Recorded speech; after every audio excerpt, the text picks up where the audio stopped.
তই চাগে মায়ে ঘৰত নাই কাৰণে আহিব পাৰিলি। গোটৰ মিটিঙলৈ গৈছে, নহ'লে মোক ঘপাই এইটো সময়ত ওলাই আহিব দিব। মই তাকে ভাবিছোঁ, নহ'লেনো তই ওলাই অহা নাই। অতদিনে নৈ পাই পাই লগ কৰি থকা দিনবোৰ এতিয়া ক'ৰবাতহে গ'ল। অঁ, মই তহঁতৰ ঘৰলৈ বহুত দিন যোৱা নাই আকৌ। তহঁতৰ ঘৰলৈ কিমান দিন পাইছ? কিনো চাবি আৰু মোৰ ভগা জুপুৰিটোক। হ'ব, পাছতো সেইখন ঘৰত মইহে থাকিব লাগিব। তোক যে মই সেইখন ঘৰত ৰাখিব নোৱাৰোঁ দেই। ভালকৈ ঘৰখন বনোৱাৰ পিছতে তোক মই বিয়া পাতিম। তই কথাবোৰ ক'ৰবাৰ পৰা নি ক'ৰবাতহে পোৱাগৈ।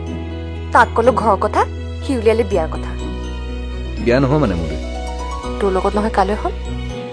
একেখন গাঁৱতে থাকি সি আজিলৈকে মোক ঘৰখনে দেখুৱাব পৰা নাই, কথা ক'বলৈ আহিছে। আজিয়ে যাওঁ নহ'লে বৈ। হে, আজি নাযাওঁ নেকি? ওলাই অহা নাই নহয়। নিজৰ ঘৰলৈহে যাবি, যেনেকৈ ওলাইছ তেনেকৈ বৈ।